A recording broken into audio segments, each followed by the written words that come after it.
Hi friends, 20 September Maran வீராவோட promo and my own story ப்ரொடெக்ஷனையும் பார்க்கலாம் ஃப்ரெண்ட்ஸ். வீரா என்ன பண்ணுறாங்கன்னா, கண்மணியை கோபத்தை தூண்டுறதுக்காகவே வேணும்னே பார்த்தீங்கன்னா கண்மணி சமையல் பண்ணிட்டு இருக்காங்க. அப்போ போய் குறுக்கால நெருக்காலம் போய் நான் அவருக்கு காஃபி போடணும், பாவம் அவர் ரொம்ப டயர்டாக இருக்காரு, அவர் படுத்துட்டு இருக்காரு, நான் போய் பெட் காஃபி கொடுக்கணும் அப்படின்னு சொல்லி ஓவராக பில்டப் போட்டுட்டு இருக்காங்க. ராஜேஷ் அம்மாவுக்கும் செம்ம காண்டு, கண்மணிக்கு அதை விட காண்டு. கிச்சனில் நான் வேலை செஞ்சுட்டு இருக்கேன், என்னோட வேலையெல்லாம் முடிச்சோடனே வந்து செஞ்சுக்கோ அப்படின்னு சொல்றாங்க. அப்படின்னு சொல்லிட்டு பாத்தீங்கன்னா இன்னொரு அடுப்பு வெறும் சும்மா தான் இருக்கு, அந்த அடுப்புல குக்கரை தூக்கி வச்சுக்கிறாங்க. அதை பார்த்துட்டு வீரா சொல்றாங்க, ஏன் கண்மணி இவ்வளவு நேரம் இந்த அடுப்பு சும்மா தான் இருந்தது, இந்த குக்கரை தூக்கி எதுக்கு கண்மணியே வச்சிட்டு இருக்கிற அப்படின்னு சொல்லிட்டு பாத்தீங்கன்னா குக்கரை எடுத்துட்டு பாலை காய்ச்சி காஃபி வேற போட்டுட்டு நம்ம மாறன் அப்பதான் பேப்பர் படிச்சிட்டு இருக்கிறாரு. ஒரு நியூஸ் பார்த்தா விருப்பம் இல்லாம தாலி கட்டினவன அங்கேயே போட்டு தள்ளிட்டாங்கன்னு இருக்குது. இன்னொரு நியூஸ பார்த்தா காதலிய விருப்பம் இல்லாம தாலி கட்டினவனுக்கு ஃபர்ஸ்ட் நைட்லயே பால்ல வசத்தை கலந்து கொடுத்துட்டாங்கன்னு சொல்லி வேற இருக்குது. ஐயோ அப்படின்னு சொல்லி பயந்து போய் நின்றுட்டு இருக்காரு. நம்மளால இது மாதிரி ஏதாச்சும் செஞ்சிருவாளோ அப்படின்னு பயந்துட்டு இருக்கும் போதே காஃபி போட்டு கொண்டு வந்து ஆசையே இந்தாங்க குடிங்க அப்படின்னு குடுக்குறாங்க. வீரா அதை பார்த்தோன்னே ஐயோ இவன் என்ன காஃபியை கொண்டு வந்து கொடுக்குறா, இப்பதான் நியூஸ்ல படிச்சுமே பால்ல கலந்து கொடுத்துருவானு வச்சத்தன்னு. இல்ல நம்ம வீரா அப்படி பண்ண மாட்டான், ஒருவேளை கலந்துருந்தான்னா இல்ல காஃபில எல்லாம் கலக்க முடியாது அப்படின்னு சொல்லிட்டு காஃபியை குடிக்கிறாரு. ஐயோ என்னடா இது வேற மாதிரி டேஸ்டா இருக்குது, ஒருவேளை கலந்துருப்பாளோ அப்படின்னு சொல்லி யோசனை பண்ணி நின்னுட்டு இருக்காரு. மாறன் வள்ளி வர்றாங்க. என்னடா என் மக காஃபி கொண்டு வந்து கொடுத்தாளா, ஐயோ அருமை போ, என் மக தான் இந்த வீட்டுக்கே மகாலட்சுமி அப்படின்னு அருமை பெருமையா பேசிட்டு இருக்காங்க. இந்த காஃபி கொண்டு வந்து கொடுக்கறது, அவங்க கொஞ்சி வீரா மாறன் கிட்ட பேசுறது, இதெல்லாம் பார்த்துட்டு கண்மணி செம்ம காண்டில் இருக்காங்க. எப்படியாச்சும் இதை மாமா கிட்ட போட்டு கொடுத்தணும்னு நினைச்சிட்டு இருக்காங்க. இதெல்லாம் வேற மறுபடியும் லஞ்ச் செய்யறப்போ கண்மணி கிட்ட ஓவர் தொந்தரவு பண்ணிட்டு இருக்கிறாங்க. வீரா எப்படியாச்சும் மாமாட்டா வத்தி வச்சிடணும் அப்படின்னு நினைச்சுக்கிட்டு இருக்காங்க. கரெக்டா டைனிங் டேபிளுக்கு தண்ணி குடிக்க வர்றாரு ராமச்சந்திரன். அப்போ இவங்க 3 பேரும் பேசிட்டு இருக்கிறது, சமையலுக்கு ஹரிபிரியா 2 பேரும் இடிச்சுக்கிட்டு செய்யறதெல்லாம் பாக்குறாரு ராமச்சந்திரன். வீராவுக்கும் இந்த வீட்டுக்கும் சம்பந்தமே இல்லைன்னு சொல்லிட்டோம், ஆனா மறுபடியும் எதுக்கு இங்கே வந்து இதெல்லாம் செஞ்சுட்டு இருக்கா அப்படின்னு சொல்லிட்டு உடனே வள்ளியை கூப்பிடுறாங்க. அதுக்குள்ள கண்மணி வந்துடுறாங்க.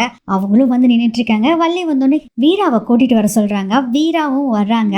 ஏமா என்னமா பண்ணிட்டு இருக்க, நீ என்ன பண்ணி வச்சிருக்க அப்படின்னு சொல்லும் போதே கண்மணி சொல்றாங்க, ஆமா மாமா நீங்க என்ன சொன்னீங்க, இவங்களுக்கும் இந்த வீட்டுக்கும் சம்பந்தமே இல்லைன்னு சொன்னீங்கல்ல மாமா, ஆனா அவ கிச்சனுக்கு வந்து சமையல்லாம் பண்ற மாமா, நீங்களே ஆகாதுன்னு சொல்லிட்டீங்க, அப்புறம் எதுக்கு மாமா கிச்சனுக்குள்ள வந்து சமையல் பண்ணிட்டு இருக்காங்க அப்படின்னு சொல்லவும் அதுக்குள்ள பாத்தீங்கன்னா வீட்டுல இருக்க எல்லாருமே வந்துடுறாங்க.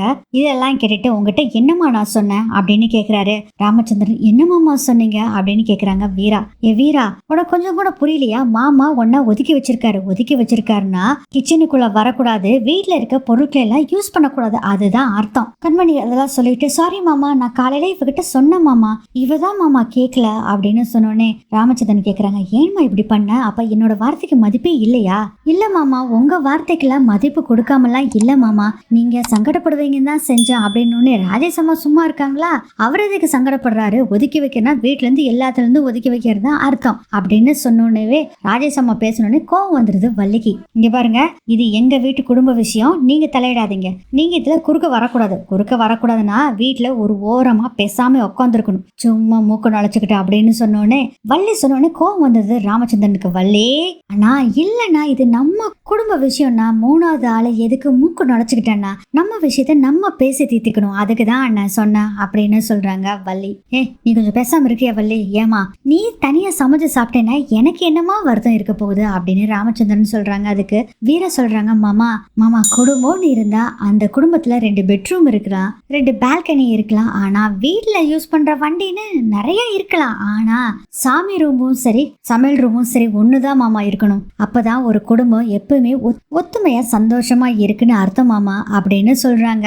வீரா சொல்றதும் கரெக்டா தான் இருக்கு அப்படின்னு ராமச்சந்திரன் யோசனை பண்றாரு. ஏன்னா எப்பயுமே ராமச்சந்திரன் எங்க நியாயம் இருக்கோ அது பக்கம் தான் அவரு சப்போர்ட் பண்ணுவாரு. சோ வீரா பக்கம் சப்போர்ட் பண்ண ஆரம்பிச்சாரு. வீரா சொல்றது கரெக்ட் தான், அதனால ஒரே கிச்சன்லாம் சமையல் பண்ணுங்க அப்படின்னு சொல்லிடுறாரு ராமச்சந்திரன். இதை கேட்டோன்னே பயங்கர கோவம் வந்துடுது கண்மணிக்கு. என்னடா இது, இவ வந்தோடனே ஒரு இதை ஜெயிச்சிட்டாளே அப்படின்னு பயங்கர கேன்ல இருக்காங்க. ராஜேஷ் அம்மா நினைச்சிட்டு இருக்காங்க, என்னடா இது வந்தோடனேவே இவ இப்படி பேசி சம்மதம் வாங்கிட்டாளே, இப்படியே விட்டோம்னா எப்படி இந்த குடும்பத்தை அழிக்கிறது அப்படின்னு நினைச்சிட்டு இருக்காங்க. ஆனா வள்ளிக்கு, ராகவனுக்கு, நம்ம மாறன் 3 பேத்துக்குமே செம்ம ஹாப்பி. ஆபாடா நம்ம வீரா சும்மா சூப்பரா பேசி இப்பவே ஒத்துக்க வச்சுட்டா அப்படின்னு இவங்க எல்லாம் நினைச்சிட்டு இருக்காங்க. வள்ளியும் நினைக்கிறாங்க, நமக்கு இன்னைக்கு கவலையே இல்லை, வீரா எல்லா வேலையுமே கரெக்டா பண்ணி இந்த குடும்பத்தை நல்லா கொண்டு போயிருவா, கண்மணியும் திருத்திடுவா அப்படிங்கிற நம்பிக்கை வந்துடுது. இதோட இந்த ப்ரோமோ முடிஞ்சது ஃப்ரெண்ட்ஸ்.